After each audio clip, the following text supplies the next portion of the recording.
Hey guys, so for today's video, I'm going to be doing another library checkout. Wait, don't click it, don't click it. I know you're worried. I know you're worried that this one's going to be very, very long and hard to deal with, but I promise you that it's not going to be as long as the last one, okay? This one is going to be far shorter, but there are still a fair amount of books to get through, so I'm just gonna go ahead and hop right into them. I'm gonna start with the books that I actually personally owned and that I didn't check out of the library, but that I read during this span of time where I had library books checked out. So the very first book that I read was Half Lost by Sally Green. It is the third book in the Half Bad trilogy series, which means that sadly this series is now over, but I gave this book basically like 10 out of 5 stars because it's that fucking good. I'm not even shitting you. I absolutely adore the Half Bad series in general. It is one of my favorite series of all time, and so I 100% recommend that you read the other two books. But this one picks up after the end of the second book, but there is a huge battle that happens at the end of the second book in which there is a huge loss for the Alliance, which is the side that the main character is a part of. And so this Alliance is trying to recover from that loss and formulate a new plan to take down this evil council who is just not a very good witch government, essentially. It follows the point of view of the main character, Nathan, who has already been dealt probably the worst hand out of everybody in this book. The beginning I actually didn't like too much. The first few pages, I'm not even sure how many. It wasn't too long, but the first few pages I didn't like because Nathan was being a complete dickhead.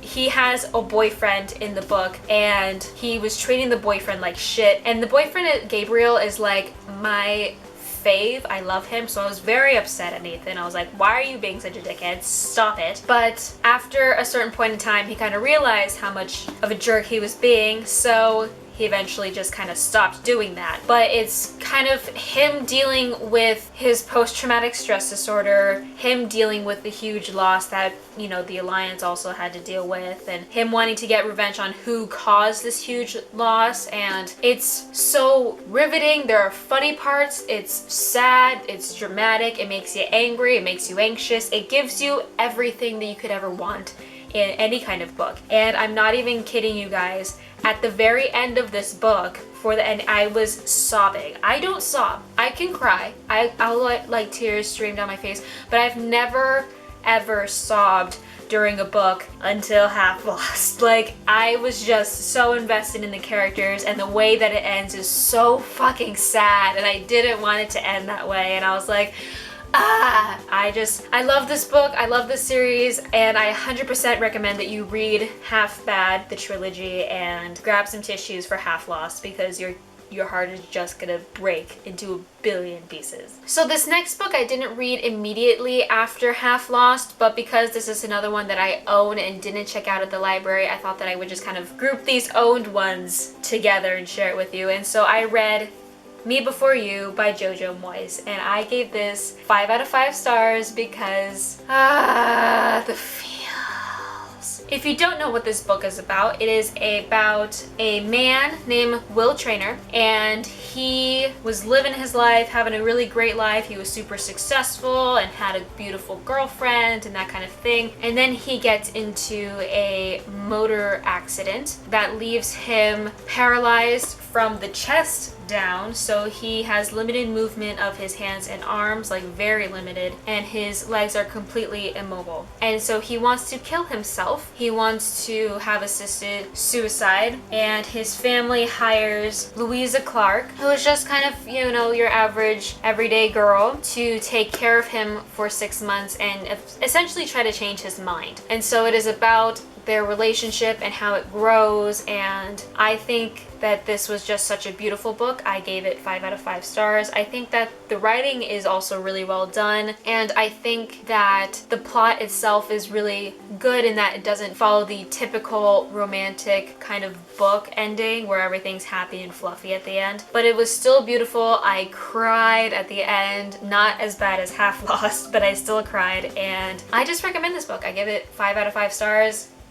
go give it a read. It's really, really good. So following those books, I'm going to get into the stuff that I checked out at the library. And so these next two I'm going to lump together, and they are Death Notes volumes 6 and 7. So for volume 6, it picks up with the whole corporate Kira and how the task force is getting really close to catching this guy. Light is still claiming to be innocent, and Misa, she is now able to see the Shigami because Rem slipped her a piece of paper and had it touch her, so now she can see her and be able to talk to her, but she still doesn't have her memories back. So through Misa, they're able to find out who the Kira is because she sees Rem with the Kira in the corporate office. So they catch this new Kira, and Light gets the Death Note back because this new Kira had the Death Note on him, and Light has his memories back. Now this picks up with number 7, and it essentially unfolds this huge plan that Light had all along that he created to get the Death Note back after he relinquished ownership of it, and then he was going to continue his work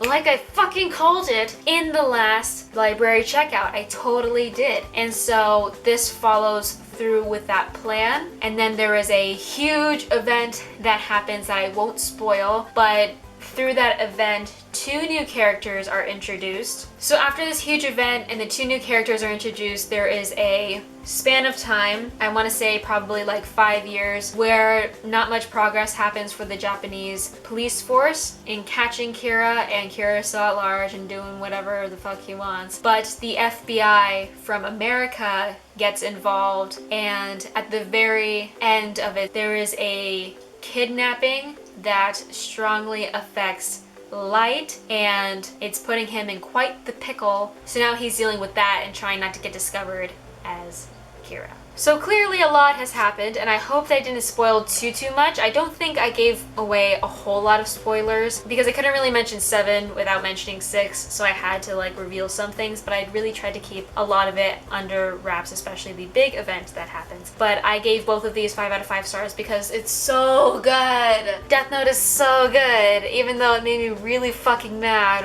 when this huge event happened because it was just, I was just hoping that it wasn't true, and I was so upset that I actually looked online immediately after I read that, and I was like, this better fucking, reverse itself. But it doesn't, so now I can just sit and cry. But again, really like Death Note, really like the series. I'm gonna keep up to date with it as I do these library checkouts, but so good. I want to see where these 2 new characters take everything because they're both very different, but I think that that's gonna make a very nice dynamic within the story, and I definitely recommend it to people who, want to get into manga and anime and that kind of thing.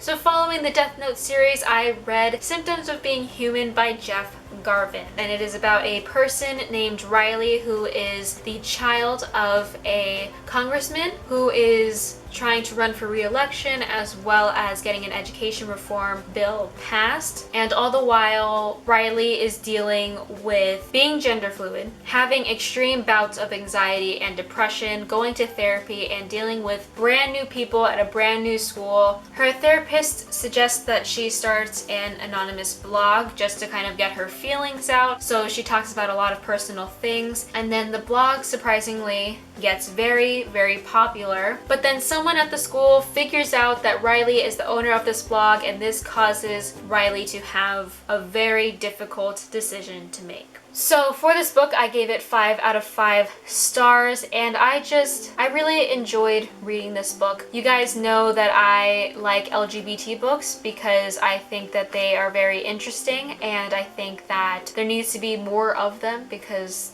they are ridiculously underrepresented. I think that Riley is a very relatable character. I loved the writing, I thought it was really funny, and I also liked how it felt because it felt very real, I'd say, because there's one point in particular that I like to remember, and that is when through a kind of support group, Riley meets someone who is similar in an ambiguous gender category, and she's sitting there trying to figure out, like, are they a boy or a girl, and then she sits there and she thinks, wow, like, I'm doing what everybody has been doing to me, and I get super annoyed by it, and now here I am just being this hypocrite. And I think that is really kind of just human. I really liked that. I really liked that it kind of showed a bit of hypocrisy and the kind of way that society conditions people. Even if you are, you know, of a different sexuality or a different gender, you're always wondering like, oh, is this person this? Is this person that? You know, you're already thinking about it and trying to determine it, and I think that that was just really real. I liked the characters. Well, most of them. Some of them are fucking assholes.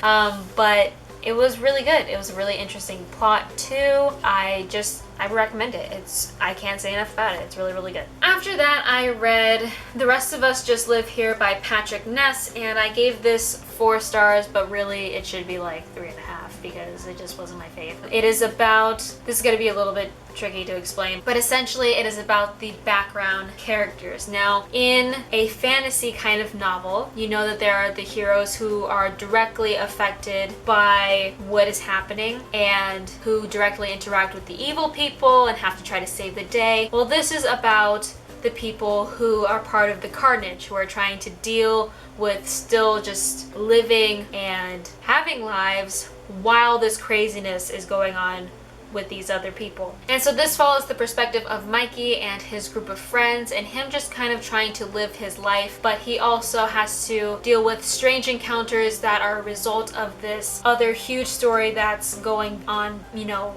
definitely away from him and away from his situation. Now, I'm going to explain particularly why I didn't really like this book. I had high hopes for it. I thought that it sounded really interesting because the concept is really, really unique. You don't get too many books trying to talk about what the other citizens are having to live with. Well, there are people who are fighting demons or crazy gods or whatever it is, and you don't ever get their perspective, and I thought that it would be really, really cool to read a book that involved their perspective, but this was just weird.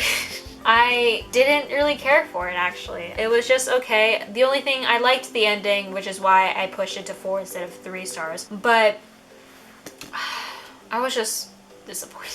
The writing was okay, but in the beginning of every chapter, it has a little snippet of what's going on with the quote-unquote indie kids who interact with the huge issues and the problems of, like, you know, life or death situations all the time. And for the first few chapters, I didn't really understand why the fuck it was there. I was very confused, and then it kind of clicked and I was like, oh, okay. And then there's one character who is the best friend of the narrator, Jared, and Jared is apparently part god of cats, and when I first read it, I was like, haha, like, okay, he's like fucking joking. But like, it was legit, like it was an actual thing, and I was very confused about it. I thought it was really random and pretty unnecessary. I don't know. I don't know what to say about it. It was just strange. I don't know. I didn't really care for it. So I mean, you can give it a read and form your own opinion, because I've heard a lot of people love this book, but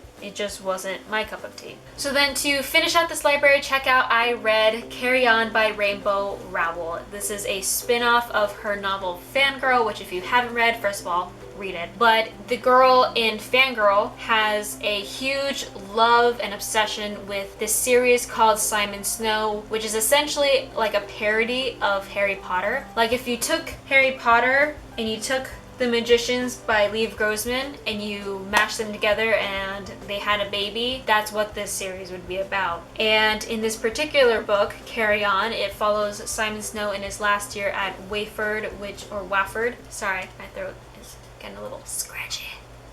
So Simon is dealing with the last year kind of blues because he's an orphan and he doesn't really have a home to go to, and he's trying to figure out what to do afterwards. He's also trying to figure out his friendships and his relationships, and he's trying to figure out how to help solve the conundrum of the humdrum, which is essentially the villain in this story, who they believe is sucking out the magic in this realm, and it's causing a huge problem in this magician world. So I gave this book, oh my gosh.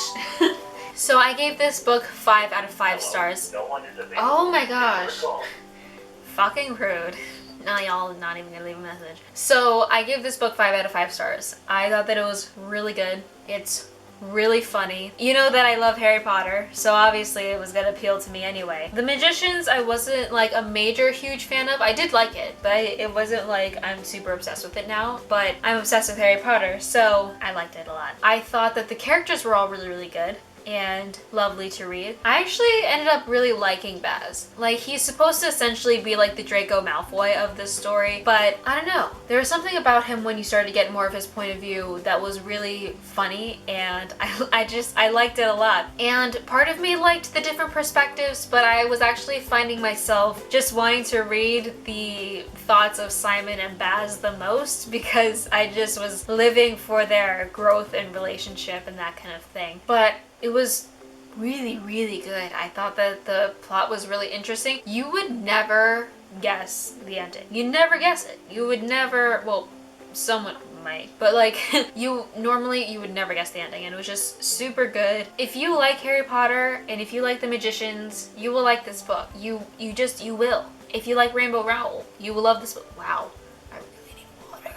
Definitely recommend it. That is it for this library checkout, and see, it wasn't as long as the last one. I hope that you enjoyed this video and that it was a lot better and a better format. Let me know what you feel about this format instead. And I also would like to hear any recommendations that you have for books, because I'm always down for recommendations. If you happen to like this video and this series, then please do give it a thumbs up. I would really, really appreciate it. And if you want to see some more videos from me, then please hit subscribe. Thank you guys again so much for watching, and until next time, bye-bye.